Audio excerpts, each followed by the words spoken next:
did it. We did You it. see, we have quorum, and I call this meeting of Policies and Priorities Committee to order. The first order of business is the adoption of the agenda. It was moved by Councillor Kersey that the agenda for February 16th, 2016, regular meeting of Policies and Priorities Committee be adopted. There have been two amendments to that, and one is Councillor Ribbiak adding an additional attachment to 613, which was presented as hard copy from the planning. And Mayor Augustine has suggested that we move item 5.4 up because the agent is here and we can deal with that issue, and that is for 166 Port Robinson Road. And if those two things are okay for that, any other questions or comments or amendments to the agenda? Seeing none, I'll call a motion, call the resolution of the motion as as amended. All in favor? Opposed, if any? That carries. Thank you.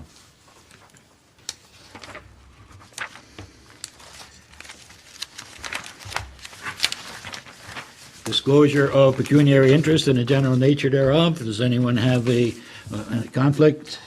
Mr. Mayor? Thank you very much, Mr. Chair. I do have a conflict in relation to 5.3, which is a recommendation report regarding the zoning bylaw amendment application for 792 Welland Road. I own property in the distribution area for the zoning bylaw amendment, and may benefit or not benefit if it gets approved. So I'd like to call that conflict, and I'll be leaving the room. Thank you. Duly noted. Any others? And Mr. Chair, just I'd ask if council does approve or not approve or whatever, and there is eventually a bylaw, that perhaps that could be signed by the deputy mayor or whatever happens, as opposed to the mayor. Okay, and we could write that into the resolution. Is that in order? Okay. Mr. Chair, I can take that as direction. Okay. Thank you. And I'm just looking for item 5.4 here.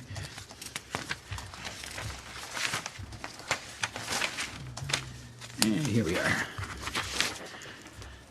Moved by Councillor Papp that the committee receives this issue summary report for information as it pertains to an application file number AM 0715 regarding 59, 65, 69, 107, and 166 Port Robinson Road, and that committee direct planning staff to prepare the zoning bylaw to amend the portion of land located on the north side of Port Robinson Road, east of Station Street, municipally referred to as 59, 65, 69, and 107 Port Robinson Road, and for land located on the south side of Port Robinson Road, west of Rice Road, municipally referred to as 166 Port Robinson Road, from agricultural A zone to site-specific residential multiple 1 RM1, residential 2 R2, and residential development RD zones, referred to Appendix 2, and that committee recommend that the council approve this zoning bylaw.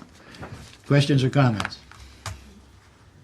Councillor Kersey. Thank you, Mr. Chair. Through you to our Director of Planning. And I sort of asked this question at the when we had the public meeting. And I certainly support the rezoning.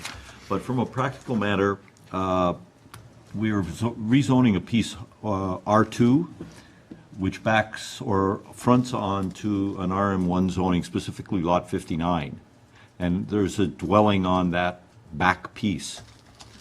So how are we controlling for access to that dwelling until such time as the subdivision comes forward that would create access to that current dwelling that lives there?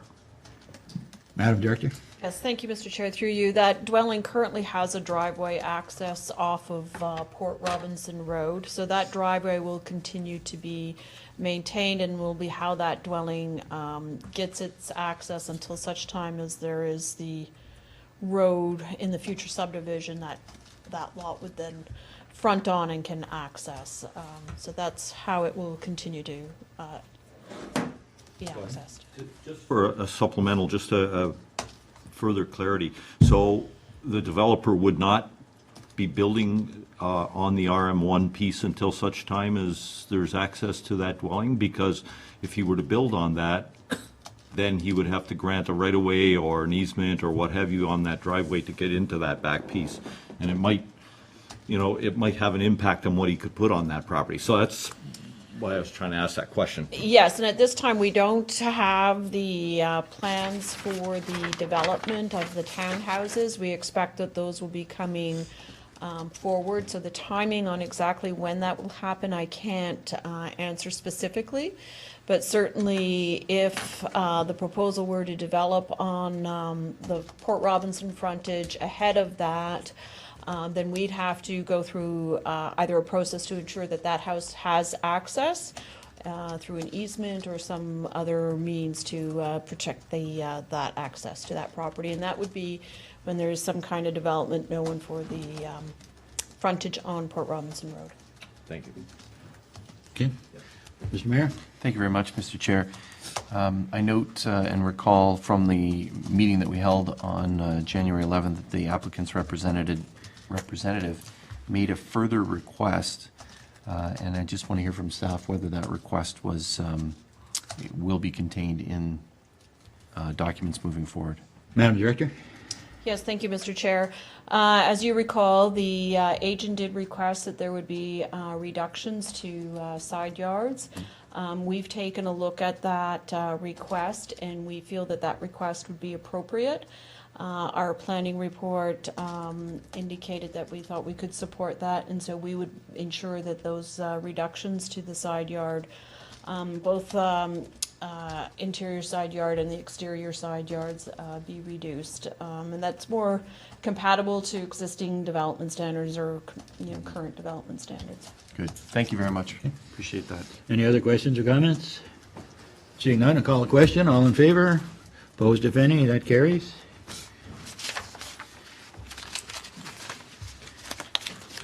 How's that? Thank you.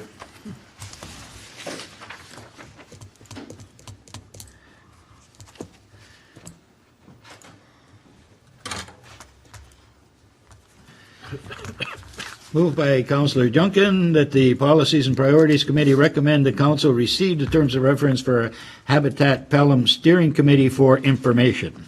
Questions or comments? Councillor Pat. For information, and where's it going to go from here? What do you recommend? That we establish the committee? It's not our committee. I'm a little confused. Receive the terms, what's going to happen with this? Can someone help me? Mr. CAO? Sure. Okay, not sure.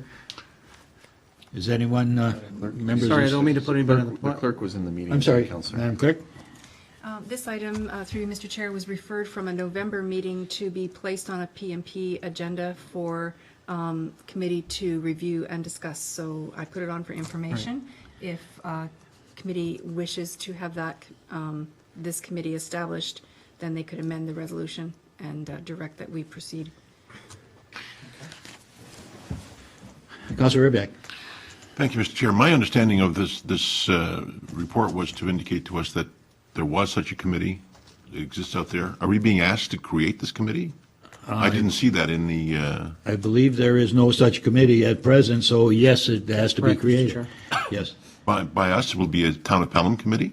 Madam Clerk, do we, by bylaw, we would make this committee up or create this committee? Through you, Mr. Chair, if council so directs, then it would be, we would have to establish it the same as our other advisory committees. Okay, that's the reason for the debate at this particular point in time. Go ahead. In that case, Mr. Chair, I would think that, that what we might move is that this go back to staff to be created into the format of committee, resident committee that we have elsewhere as an advisory committee or however it's going to be structured. My understanding of this was not that we were being asked to create this, but rather that that this was something that was going to happen within the community, and that we were being informed that it was happening within the community. But if it's intended that we should add another committee, advisory committee, then perhaps that's a report that can be written by staff for our benefit. Mr. CAO? Thank you, Mr. Chairman. My understanding of the content is in relation to something that Habitat would establish for this area, not the town. Exactly. And the way that the current terms of reference are drafted, authority belongs to, and direction belongs to Habitat for Humanity, not the town. And if you look at, I'm not sure what section it is, but it talks specifically about the Habitat CEO responsible for identifying and acquiring land and different things. That's not a role, I don't believe, in the municipality, so I just alert council to that. Mr. Mayor? Thank you very much, Mr. Chair. I recall that the CEO made a presentation to council back in the fall. As the clerk indicated, there was direction by council to send this to P&P for consideration. I think Mr. Davis with Habitat had suggested that a committee be struck. Perhaps we thought at that time that it needed to be a municipal committee, and that's why we wanted to discuss it at P&P. Having reviewed the terms of reference, I came to the similar conclusion to the CAO that it seems like this type of committee would be similar to maybe the committee that we heard at council earlier this evening. It's a group of concerned citizens from this area that wants to work together with Habitat for Humanity and possibly, you know, have a build in the town and steer, as it's called, in that direction. So I'm not sure that we need to, as you know, was suggested or some suggested, establish our own committee. I think simple direction to say if they form a committee, we certainly work together with them, and staff can assist them in some of the pieces that are here. For example, you know, work with the land committee, identify sources of land such as municipal or regional builders, developers, etc. So there could be that liaison that way with the land portion of the committee. Government Relations Committee, there's things there in terms of waiving of permits and all of that, and we've certainly had those requests before from different groups, so council could consider those as well. But I agree with what some have said, that it's not necessarily a town committee, it's something that maybe Habitat would form on their own, and we could work together with them on. Thank you, Mr. Chair. Councilor King? Thank you, Mr. Chair. I think, honestly, looking at this, that they are forming a committee and looking for a liaison or representative from possibly council or a community leader to represent Pelham on their committee. I don't see it as a town committee at all. I see it as Habitat, and they're strictly looking for someone to chair this committee, be part of it, be a liaison between council and Habitat. It's a little bit foggy to me as well. That seems to be a common denominator through the discussion here. I'm sure that senior staff at any time would welcome their questions and give them answers as to anything that they may need in pursuit of their goals. You know, to have a member of council or just a community member who would volunteer to be on that committee perhaps would be the essential part of the liaison. Okay, other questions or comments? Councilor Pat. I did this on purpose. It's not a matter of us establishing. I have been a member of the Habitat, and really what they're looking for is the fact that you acknowledge that they would establish this committee exactly, Councillor King, as you mentioned, and that they would, in fact, feel comfortable with having the support of both the corporate body, being the municipal council itself, and staff. So I didn't mean to, put anybody on the spot, but this discussion has been going on for years. So now they formalized it into a establishment, and by you acknowledging it, they will establish their own citizen committee. But there may be a request to us, which could happen. They may ask if there's somebody that would like to sit on it as a citizen. Because if we sit as a counselor, that changes. So that's only really was bringing forward as information so that they can, and they'll proceed. If there's general acceptance that this is something that's acceptable within the community, then they'll move ahead. Thank you.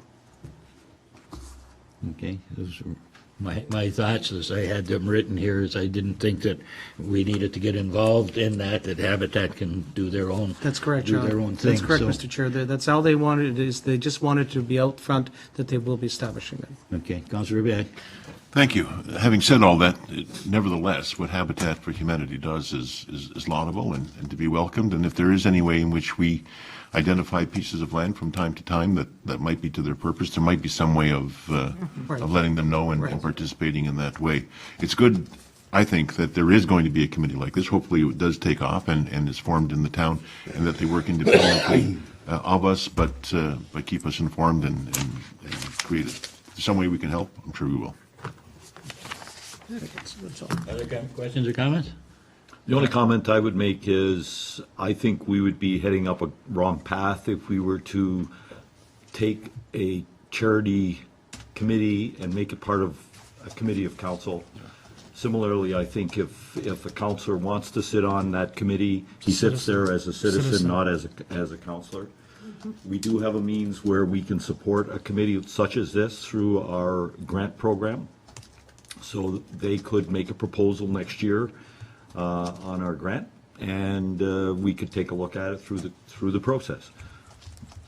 And I endorse the work that they do, but I just don't think that this kind of work is the kind of work that we as a council need to take on as a town committee. I think we're all saying the same thing, so I'm going to call the question that we receive it for information. All those in favor? Opposed, if any? That carries.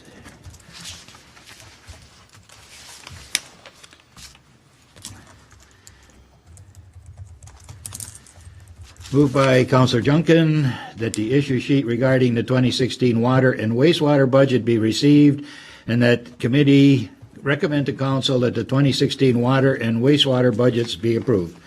Questions or comments? Councillor Kersey. Thank you, Mr. Chair. Through you to the treasurer. What would be the impact on the rate if we were not to make any transfer to reserve? Our reserves in both water and wastewater are healthy. Would that help to soften the impact of the tax increase? I know they come out separately, but I'm just wondering what the impact on the water rate would be if we did not make a transfer to reserve. Director. Through you, Mr. Chair. I don't have that calculated at this time. Obviously, we would be having a decrease in the rate to the ratepayers. However, as you know, with the operating budget and some of the challenges that we're facing in the short years ahead, that the healthy balances in the reserves in the water and wastewater are helping offset some of the cash flow issues and some of the timing issues with the capital projects. So to deplete that by the 350,000 plus the 200 or 150 in the other area, I think would be detrimental to our reserve going forward. Looking at long-term, there seems to be a difference between long-term and short-term. Other questions or comments? Mr. Chair. Mr. Mayor. Thank you very much. Just a question about the water haulers. So that's going up a small amount, or staff are recommending anyways, a small amount, 2 cents, is that right? Per cubic meter. Why are you recommending that increase? Through you, Director. through you, Mr. Chair. In the water hauling station had an overhaul again with additional equipment this year.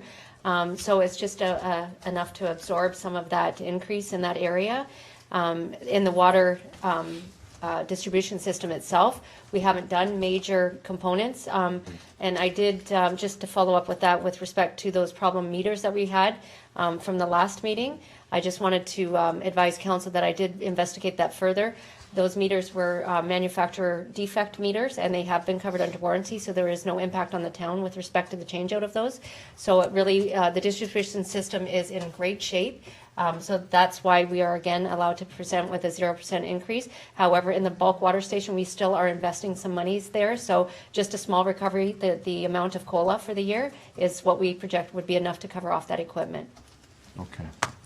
Thank you. I don't know if we have a separate budget amount for that. It's not really, is it shown here? I guess it is. Madam Director, is there a maintenance portion built into these rates there because it's used so much that things are likely going to wear out? There's going to be something. Is there some way we can do a reserve in there for regular maintenance and emergency maintenance in case something happens to any of the machinery that fills the haulers? Through the regular distribution system? No, at the water hauling station. There is embedded. We will do a capital budget request with respect to the system itself, the equipment that's there. But the maintenance of the system is the distribution system, and that is maintained through the reserve transfer to reserve. Okay, thank you. You're welcome. Mr. Mayor? Thank you very much, Mr. Chair. And so just further to the whole amount, the councillor spoke about it. I guess it was Councillor Kersey talked about. So other communities, I'm always one of these competitive people that compares with other communities. So this will be, if approved, the third year that we have a zero change on our budget for water and wastewater, which is huge. This is actually absorbing the 3.2% increase in rate that the region has handed us. Their budget's zero, but the rate is going up. And also absorbing the 1.8% increase in wastewater rate at the region. But we're able to do that because of some of the items that the treasurer speaks about in the report. The excellent system that we have, the work that we've done over the last number of years in terms of the meters, and the work that we continue to do in terms of the pipes, et cetera, and fixing those up. Other communities are, you know, their tax rate is lower, their blended rate, they're talking about, a nearby council's talking about a 1.5 or 1.8% blended rate. Ours is going to, on the tax side, ours is going to be closer to 2.8, 2.9, but their water rates are increasing dramatically, whereas ours is flatlining. So I know that a large section of the community certainly deals with the water, wastewater rates. Other sections, maybe the rural area doesn't as much. But this is great news. So if you had to balance those things off, you know, I think it's an interesting to compare, Mr. Chair. I'll just say it that way. Great to see that staff are able to recommend that, and it's really through the due diligence and hard work of staff and council that we're able to. Staff are able to recommend this, so I'm fully supportive. Thank you, Mr. Chair. And also some of the progressive decisions that were made over the past few years, which certainly helped out. Other questions or comments? Seeing none, I'll call the question. All those in favor? Opposed, if any? It carries.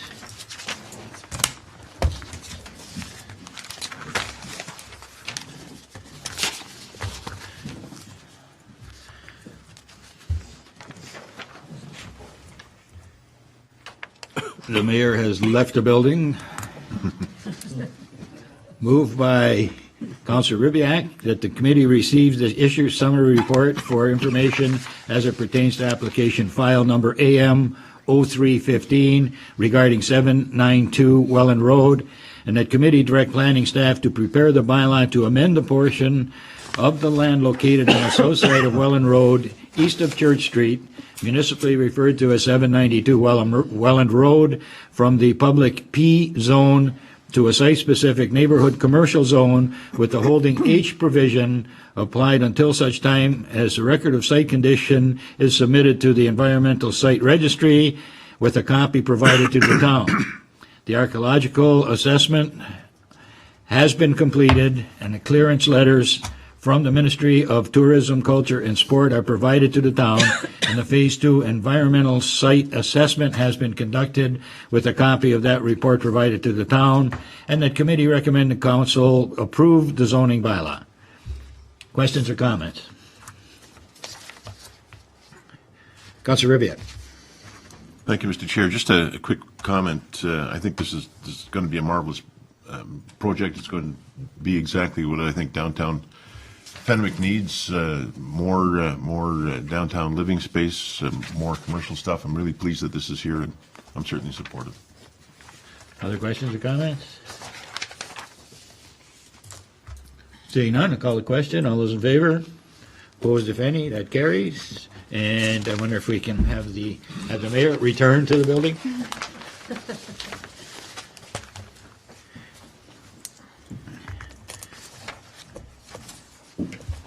Thank you, Mr. Chair. Find the next item. Here we go. Moved by Councillor Kersey that the Policy and Priorities Committee recommend to Council to approve the fundraising campaign proposal to the end of March, and that if Council decides to proceed with the facility in March, the fundraising campaign be approved to completion. Questions or comments? Councillor Pat. Okay, two quick amendments because we're making assumptions of things that I think are not confirmed yet. I have no problem with approving the fundraising campaign. I'm not quite sure why we're looking at the end of March, because we need to continue on. And on the basis of what we discussed earlier today, I'm not sure we're going to be in a position to make a decision at the end of March on the 2nd. So I would rather see that if council decides to proceed with the facility in shortly, that the fundraising committee be approved to completion. And the third point is there's a note in there in the basis of the report that refers to a number of the capital campaign. I think that should be adjusted to state to be determined. It refers to a number of 35 million, and I think we've had enough talk about it. Let's make sure that the numbers that we're going to have are going to be given to us at the end of March. Correct? Mr. CAO, can you comment especially to perhaps that number, and we'll deal with the other points that you did say as an amendment after we hear this. Yes, I will, okay? Mr. Chair. Sorry, the question again was the number? The number of 35 million is what Councillor Papp is questioning, and not have to put words in his mouth, but he would like that number probably not to be there.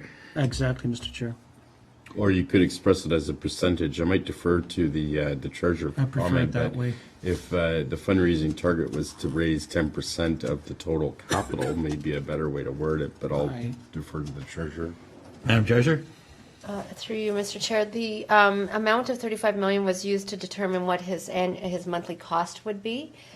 So that would be the amount approved this time until the actual number of the cost consultants or to come forward with the actual amount that they predict that the center will cost us to build at that time. So these are the two numbers that he was using, or the two percentages, the 2.8 million or the 3.5 million, to come up with the monthly fee until such time as we know a better number. And he's not suggesting that that amount's going to change going forward, but that was the number he was using to work with to come up with what his cost would be on a monthly basis. If that number decreases in the future, will the monies that we have paid him be reduced to that same amount? It's based on the amount that he projects he's going to be able to fundraise more than the amount of the facility. So if we're asking him to fundraise 10%, the 3.5 million or whatever, he's basing his fee on 7% of that, which is the 240. So that's what the friction is right now with this, because we don't know what the actual costing is. He's got to use some sort of calculation, and this was early on in the campaign. We had determined that the facility would be about 35 million before council approved the 37 million. I can certainly go back to him and ask him to change that number. We can change it to the 37 million that council approved at this time, but that might adjust what he's going to charge us on a monthly basis if his fundraising platform changes from 3.5 to a higher number. Okay, I'm going to ask Councillor Papp to elaborate on I don't know for sure if we're addressing your exact concern. No, you're not. But I'm going to challenge that. I like what the CAO mentioned, that normally these campaigns are 10% of the total campaign. I think keep it at that way. The more numbers we throw into this mix, the more confusing. And I'm not being disrespectful. I know, Madam Treasurer, you weren't there earlier when we discussed this. This is a matter that once those costings come in, I'd rather go on a basis of a formula of 10% of the true capital costs. So I don't think it's make much. Having had some experience in this, I would rather do it that way and leave it without a. It's just, I'm thinking of all the, I should say, all the challenges we've had in the last few months about people asking. And I, if not, ask him where he came up with the 35 million. From us. No, he did not. I can tell you for a fact he did not. Okay, and again, where did he come up with the 35? I believe it was the number that was provided to him early on in the You campaign. provided it. Early on. Yes, in the RFP. But also right now, the feasibility study that was done, the precursor to this is the first portion, which is up top on this amount that he gave us. His research and his preparation for fundraising, he went out to do a feasibility study of what he believes that could be fundraised, which was the 3.5 million. Right. So if we come in with a higher number, it doesn't mean that that number is going to increase because he's already determined that that could be the maximum that we're going to get from fundraising, regardless of the cost of the facility. So that's the challenge we have with increasing or decreasing that number. So in fact, that was just a starting point by which he could govern what he felt he needed to get in order to get the job done, right? Mm-hmm. Okay. Mr. Mayor, you had your hand up. Go ahead. Thank you very much, Mr. Chair.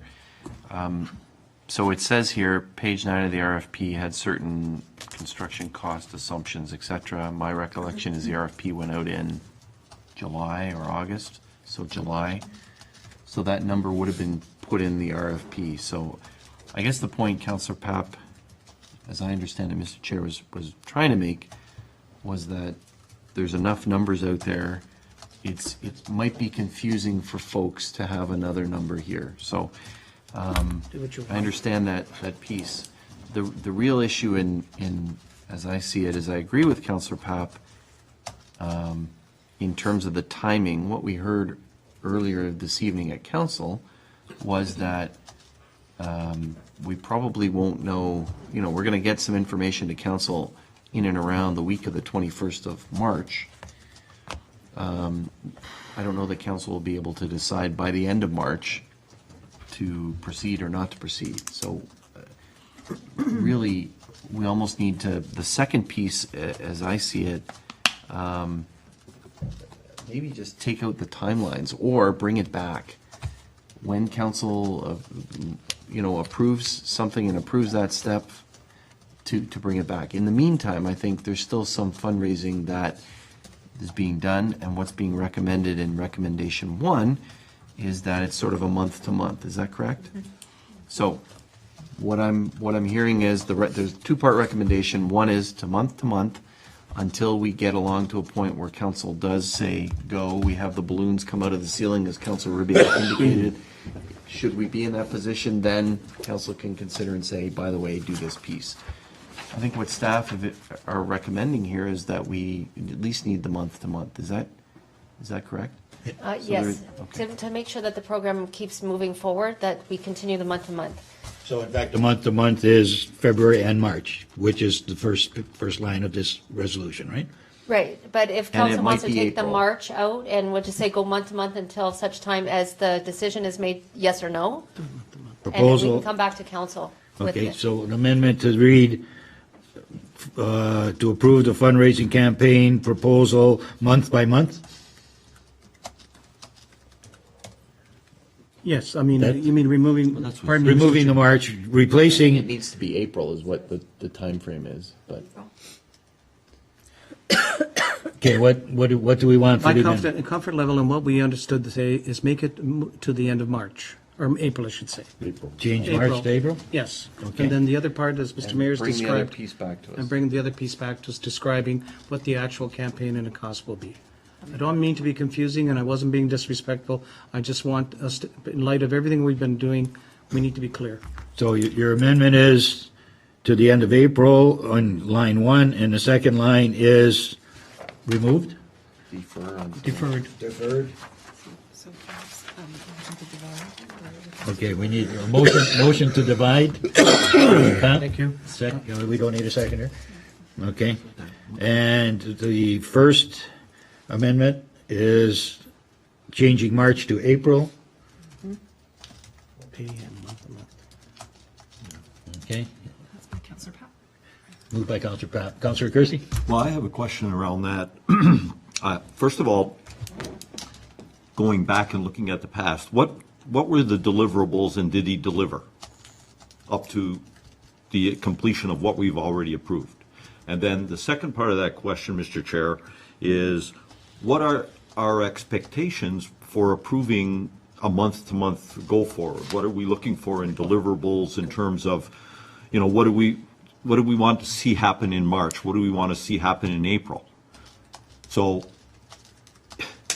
it's great to approve $10,000 a month, but what's our expectations for those $10,000? So, That probably would have been included in our RFP, but I'll let the treasurer address that. Through you, Mr. Chair, the first two steps he did deliver on. He met all of the requirements of the RFP, and he did present a report to council with, that we had in closed session with respect to identifiable individuals. He is now working on moving forward with those members and setting up the committees and moving forward with developing a chair for the committee. And those are the deliverables that he's working on. And he does provide an update to myself and the CAO on almost a daily basis sometimes, and nausea sometimes, but he's really, gung-ho on moving forward. He is at a stopgate right now because he does not have any approval with respect to any of the funding, any of the work that he's done since the beginning of February, which is now the third step in the process.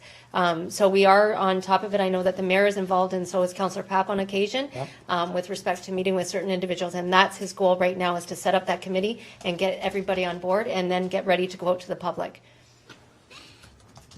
Mr. Chair, Councilor so Kersey? would one of his deliverables be the communication piece, or part of the communication piece that we're looking to have? Absolutely. And that would be brought back to council on the March 21st meeting?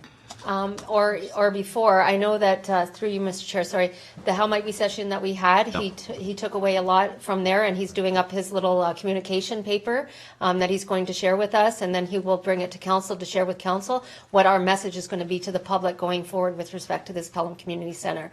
So that is something that he is working on. I don't think he has sent it. I know I was working on other stuff and saw some of his emails come in, but I don't think that is in basket yet. But that is something that I'm sure that he will come to council and deliver that personal message. So we are getting results, definitely. So, last question, what would the point be to extend it to the end of April? Why don't we just go to the end of March?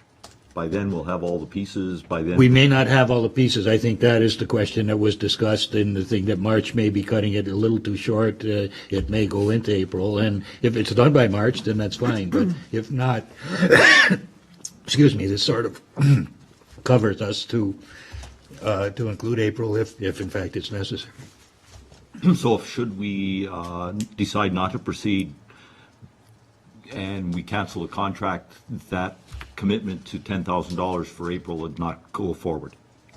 Through you, Mr. Chair, I certainly would communicate with him that you're approved on a bi-monthly or a month-to-month basis only. Okay. So it's $10,000 for this month, and at the end of this month, I'll make sure that we can go forward with that.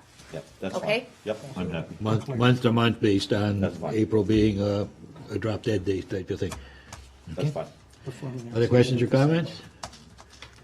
Okay, so we go with the first amendment, Protects us. which is changing March to April. All those in favor? Opposed, if any? That carries. And the second is to defer. Help me out here, Madam Clerk, please. Postpone. So refer it, The decision point. postpone Postpone. until further report.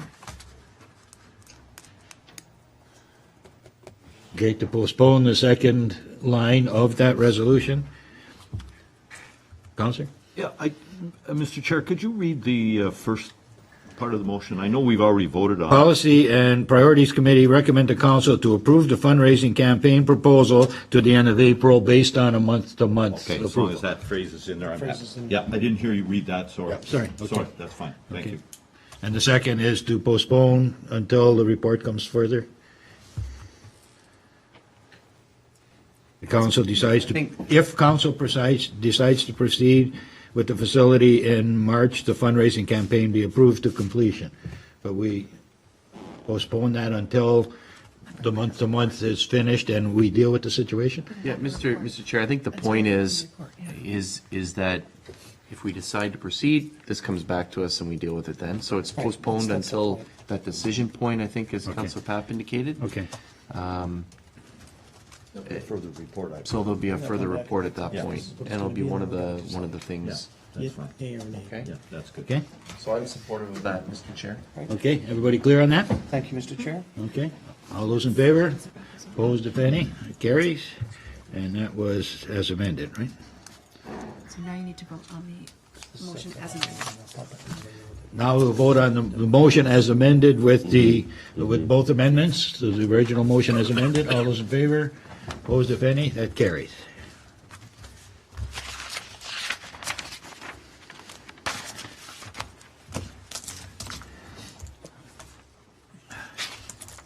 Moved by Councillor King that the Policies and Priorities Committee receives this issue summary report outlining the process and policy to govern the conduct of civil marriage, and that committee recommend that council approve the civil marriage solemnization policy.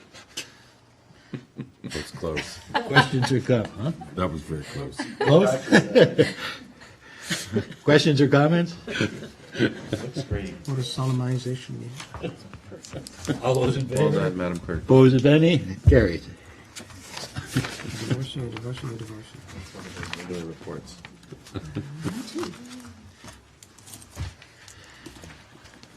Get out of here.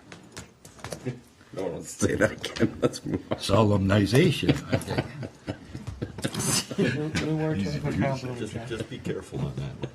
$500 word.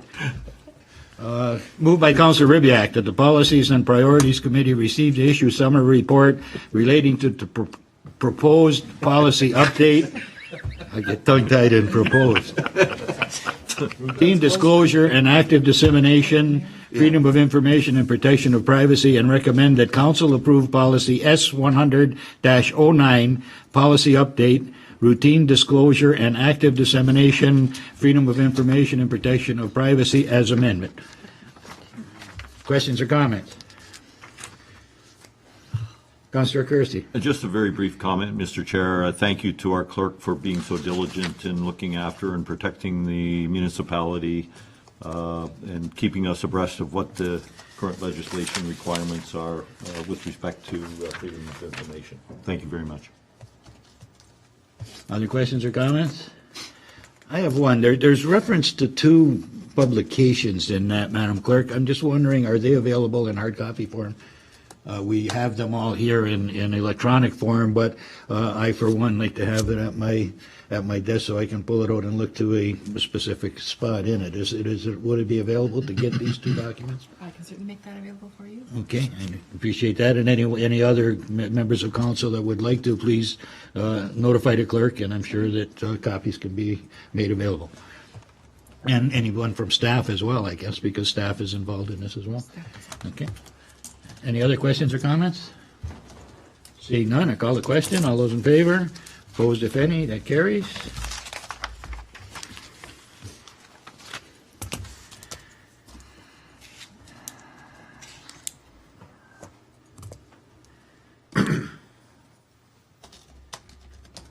I'm getting there.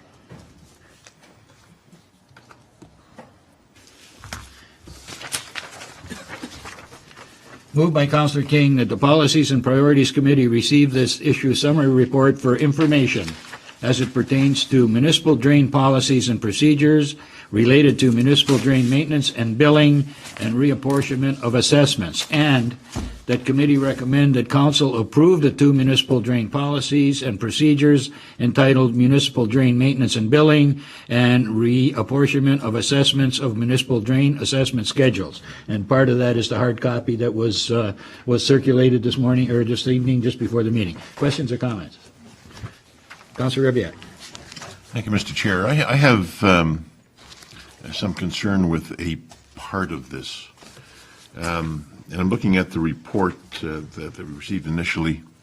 I can't identify the paragraph, but it reads, invoices that are $10 or less will not be sent to the benefiting property owner, however, will be added to the tax bill for the individual property owner. Now, my difficulty with this is that I think we need to make sure that benefiting parties are aware that there's a bill at the time that the bill is incurred, so that they're fully communicated with. And in the event that we have to inform them anyway, or feel that we should inform them, then they may as well be billed for it, because it's not going to cost any more or less to send the bill out at the time. They may choose, of course, to have the payment of it put over to their taxes.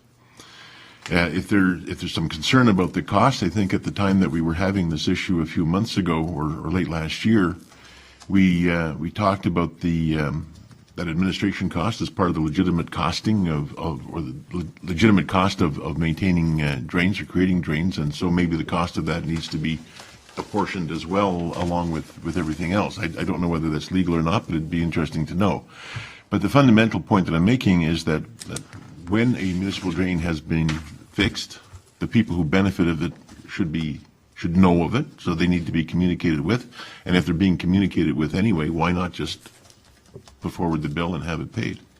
I'll refer that to the director, and perhaps there's something in the legislation that does. However, Yeah. we'll ask Maybe we'll find out. Ask for an answer there. Thank you, Mr. Chair, through you. Yes, we were just trying to, I guess, have some efficiencies with respect to the billing and the invoicing. $10 not being an overly large amount. And in terms of generating a lot of invoices for $10 or less, the sense was in speaking with the treasurer that, we can just put it onto the tax roll as opposed to an invoice. That was the consideration there. We can certainly invoice them for small. Probably costs more to invoice than the $10 to send out. Could there be a footnote on the tax bill that the $10 has been added because of, Madam Treasurer? Yep. Through you, Mr. Chair. Just to add to that, there is a large component of the billings that are $10 and under, a large, hundreds of them. So it's one button that you push in the system because it's all combined with the tax system, and they automatically get uploaded to the tax billing. So that's where a lot of the savings would be on coming in and paying for it. There is a line item that you can put on the drill that it's a municipal drain billing, and you can put specifics to what that drain billing was for. We can also do a communication piece on the next drain or tax billing saying that if you are on a municipal drain and you have a bill of $10 and less, it will automatically be added to your bill. If there's any questions that you have, we can do that communication piece as well. That was part of the decision. I know other municipalities, in talking to them with respect to the overall drain billings, some don't even invoice. We're probably one of the few that actually invoice the residents and provide more information than most do to the residents. A lot of them put it right on the tax bill, but we never wanted to do that because we wanted to add more customer service.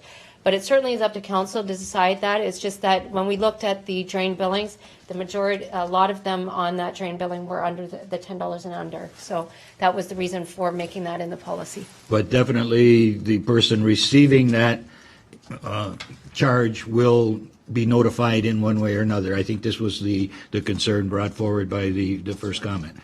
Absolutely. Absolutely. Councilor Ribbian? Thank you. I take it they'd be informed after the fact. The problem that we had last year, and we should cast our minds back to that because it was really quite tense there for a little while. It arose out of the quality and the extent of the communication, and as the discussion went on, there was an open house Saturday, we recall being there.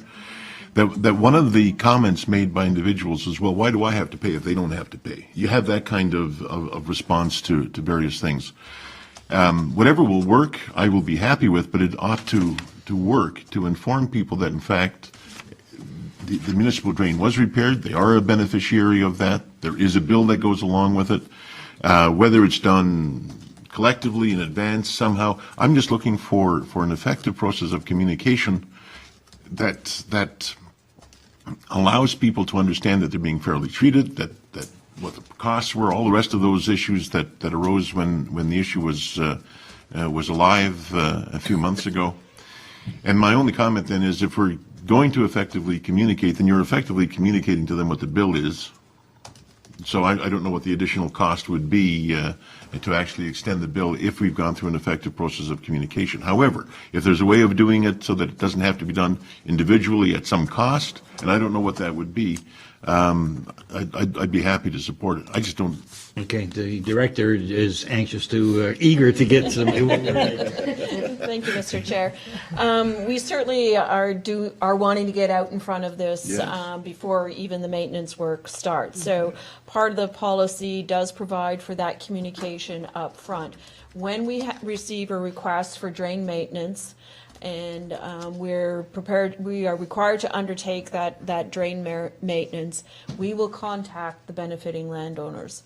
If it's a small enough maintenance plan and it only affects a few of the benefiting landowners, we certainly will meet with them one-on-one. We'll have a budget or a cost estimate of what that work would be. And again, if it's a few of them, we'd probably be able to give them an estimate of what that would translate to in terms of their costs that they would be responsible for. If there are going to be a large number of benefiting property owners, we want to invite those benefiting property owners to a meeting and meet with them as a group, tell them what the work is, tell them what the estimated costs are, hear their concerns, talk to them about the timing of when that work will happen. Under the Drainage Act, we do not bill for that work until after it's occurred. The town incurs those costs first on their behalf, and then we bill them after the fact. And it is then when we get the final bills that we're able to determine specifically what those kind of costs would be. But we would have a budget estimate from the contractor doing the work when we go out to talk to the people. So our goal is certainly to get out in front of it, ahead of it, unlike what had occurred previously in the past. And so that's one of the reasons why we're bringing forward this policy, is certainly to improve that communication, make it known. And then we're also proposing that on an annual basis, we will hold an open house, again, that can be open to the entire community, but also explain to the public, what were the type of drainage improvements that were undertaken in the past year, what are the type of requests that we get, what are the best practices that they might be able to employ on their properties and that kind of stuff. So we're hoping to roll this out, get ahead of it, and certainly improve on where we were last fall. Thank you, Madam Director. And as I recall, one of the flies in the ointment of the system that caused the uproar just a few short months ago was the fact that we didn't have our own drainage supervisor, and we were counting on information from outside of here, and that was late in coming, and this added to the challenges that we had to make explanation. I think that was a contributing factor. Yes, Mr. Chair, you're quite correct, because we were billing for some work that was done prior to our current drainage superintendent had started here, so it was work done under a previous drainage superintendent. Those were services that we shared with other municipalities, and there was access to records and all that information that was problematic and caused, certainly some issues in terms of being able to be open and transparent and share with the public what it was that occurred in terms of that maintenance and the amounts. Thank you, Madam Director. And I think that meeting was very productive in the fact that we did learn and we're changing our ways in order to make things better and actually communicate everything, and that there won't be a repeat of the confusion that was there in the past. So, Councillor Ribian? Thank you, Mr. Chair. I'm willing to accept that if there's communication in advance that attempts to reach out to everybody who's going to be a beneficiary, and that they are aware going into this thing that they may get a bill for $11, their neighbor might not get anything, but but there's a reason for it, and they'll understand it in advance. As long as they can understand it in advance, I think we'll, as the director has said, we'll be ahead of the game. That's my greatest concern, is that people need to know. They can't be left in the dark.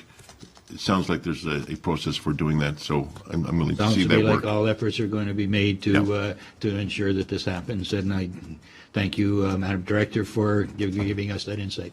Other questions or comments? Councillor Kirsty. Thank you, Mr. Chair. Through you, I really like both of these policies. I think they've gone a long way to correct some of the issues that we heard at our meeting. The one area that I am wondering if we could make a little bit more robust, and I don't know how we could do it, and that is for new residents coming in and buying properties that will be impacted by drainage works. A, the very fact that they might somewhere down the road be impacted, but B, if the drainage works have already started and they buy into a piece of property and based on a tax levy, and lo and behold, they get whacked with a maintenance bill that they had no way of knowing about. So I don't know if there's a way that we can incorporate that type of communication when the lawyers call in to find out the zoning or to find out what the tax rolls are or something along that line. I think that would go a long way to protect ourselves and to diffuse a lot of things for new buyers. Madam Director? Thank you. Certainly, we're not always informed when a property sale is sold. So that's, a gap, because a lot of that happens, properties change hands and we never know about it. On those circumstances where a lawyer does write to us and request what's commonly referred to as a compliance letter, we can certainly add in there whether they're on a municipal drain, and therefore be advised that you could from time to time be subject to maintenance costs associated with maintaining that drain. That's certainly something that we could do. The number of those types of letters is, in terms of the number of sales that occur in the municipality, is very small, because most people do buy title insurance versus getting hiring a lawyer to do those kind of searches and compliance reviews. We have already instituted a program in terms of our welcome packages that we send out to new residents that includes information about municipal drains and your responsibility should you be on a municipal drain, and included in that, I believe, is a map that identifies where those municipal drains are so that people can identify where, if they're in a benefiting area. So that is information that we currently already share with people when they're a new resident coming to the town. Not knowing when a property changes hand, it really is difficult to certainly do that, but as a matter of course, with those compliance letters, we can certainly cover that off.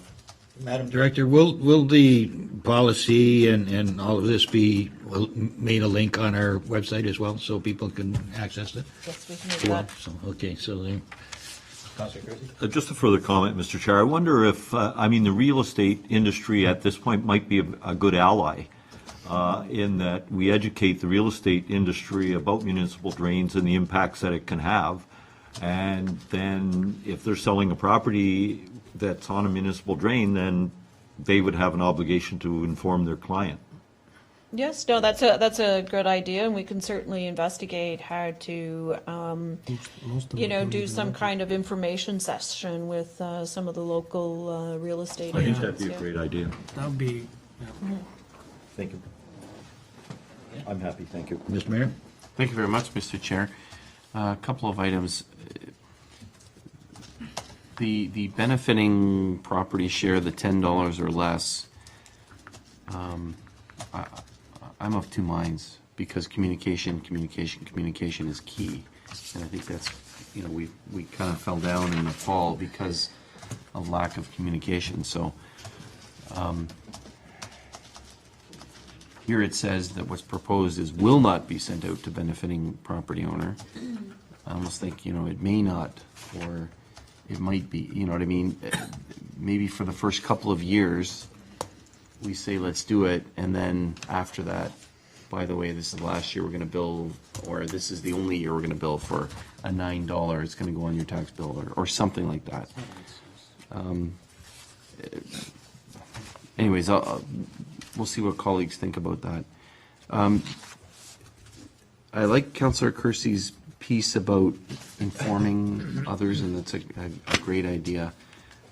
That was the biggest piece, I think, that a lot of people, the feedback we received, I don't know what a municipal drain is, I didn't know my property was affected by it, et cetera, et cetera, et cetera, because there wasn't a normal interaction with the public on it. And we sort of had to we got to a 5-year point, and then we had to go and bill, I guess, is sort of what happened. So as part of this, is there something in the policy that we would try to bill with the tax bill? So somebody opens their tax bill and says, oh, they got the bill here, plus they get the municipal drain bill in the same bill, or that's not being proposed because a lot of people have mortgages and their bank pays the tax bill. So can we hear just a little bit about, is that what's being recommended at all in here? We're going to try and streamline the billing? I heard the treasurer say that there's a button that you can push that would put these many hundreds of $10 shots on there with a footnote, so notice definitely would be given to whoever's paying the. But, so for those that aren't the $10, they're $11, or they're $21, or they're $211, would they get their bill at the same time in their tax bill? Madam Treasurer?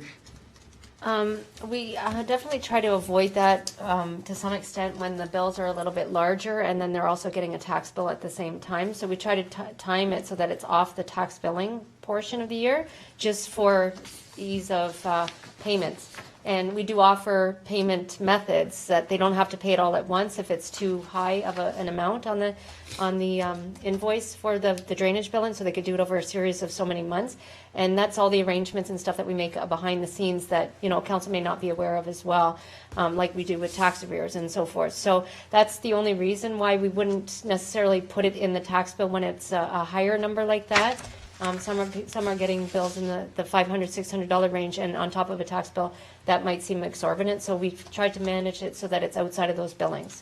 That was the reason. Okay, so I appreciate the answer. I think maybe we should add something in here about, for those over a certain amount or large amounts, residents may negotiate with the town in terms of a payment schedule. I don't think that's in the policy. Madam Director? We do have something in the policy that talks about payment options. So if you are going to receive an invoice, it would identify on the invoice what type of payment options are available to you, whether it is spread out over a series of months, whether it gets debentured over your taxes. So, and again, that would be information that we would share with them when we meet with them, whether it's a one-on-one meeting or that kind of stuff, to let them know that, these are options that are available to you. Okay, thank you. I didn't see that in the policy, so I'll take the, oh, here it is. So number 8. Number 8? Okay. Yeah. Pull it on the. Okay, thank you. There's a resident I know of on the Swayze drain who pays thousands of dollars every year the thing's cleaned out, and is concerned about what's the timing and all, it's important, and it's affects the property, so I'm pleased it's there. Madam Director, just something to add to that? And again, those are topics that we would, cover in our annual open house and those kind of things too. So it's not just when you're getting an invoice. These are things that we can reinforce on a regular basis with people. And there can be a number of years where there isn't any drain maintenance on drains, and they won't be receiving any bills. Right. So a communication piece is going to be in place, and I have full confidence that everybody who needs to be notified certainly will, and any questions will be answered. So, Mr. Mayor, you're still. Thank you. Just, yeah, a different topic, similar. So the piece that's in the report, page 2, I guess, the report, it talks about a 5,000. That's total maintenance. That's not, when I first read it, I thought, wow, we're not going to tell somebody if they have to pay, unless they have to pay $5,000 immediately or whatever. So that's for the total drain maintenance, right? Correct. If there's just a small little thing, and for example, removal of a beaver dam, it's a drain maintenance thing, but it's about $250. And so you're not going to bill that out for everybody. So the Drainage Act does allow you to accrue Okay. up to $5,000 on some small projects, but then you have to bill it. You cannot accrue drainage project costs, that are $12,000, $20,000, $30,000. Okay. They need to be billed that year again.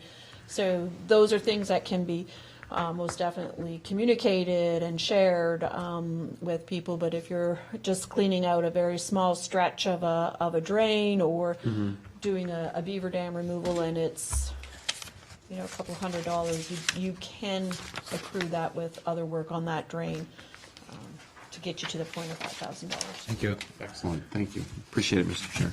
Other questions or comments? Councilor Ribbiak. Thank you. Just wanted to indicate how pleased I was that there's an attempt here to ensure that new development served by municipal drains results in some modification to the apportionments that are put out there. One of the things that we heard during the life of this issue was, these things are like 100 years old and things have changed and the benefit has changed. Development certainly changes the impact of the flow of water on certain municipal drains. So the fact that new development applications will trigger a process by which this can be reviewed, I think is just excellent, and just wanted to. I think having our own drainage supervisor too will certainly help that process. We won't have to depend on information maybe getting lost between here and there. So, other questions or comments? Seeing none, call the question. All those in favor? Opposed, if any? That carries.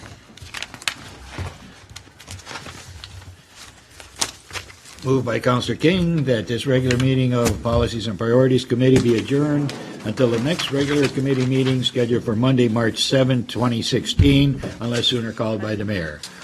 All those in favor? Opposed, if any? Motion carries. This meeting is adjourned.